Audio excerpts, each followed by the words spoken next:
आता पाहूयात एक सविस्तर बातमी। सोलापूर जिल्ह्यातील अतिवृष्टीग्रस्त कुटुंबांना दिलासा देण्यासाठी सोलापूर जिल्हा माहेश्वरी सभा आणि समस्त मारवाडी समाज सोलापूर यांच्या वतीनं राबवण्यात आलेल्या पूरग्रस्तांना मदत अभियानांतर्गत मदत साहित्याचं वाटप यशस्वीरित्या पूर्ण करण्यात आलं। या उपक्रमांतर्गत पूरग्रस्त कुटुंबांना जीवनावश्यक वस्तूंचं किट वितरित करण्यात आलं।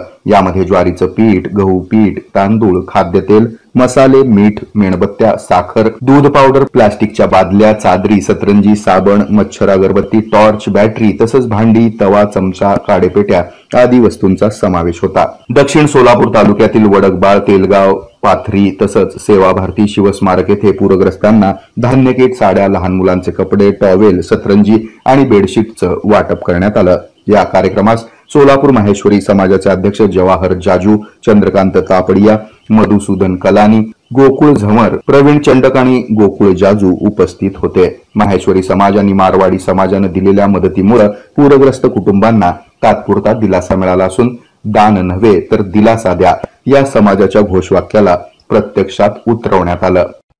हे आहे मेट्रोकास्ट केबल नेटवर्क आणि आपण पाहत आहात द न्यूज प्लस बरच काही।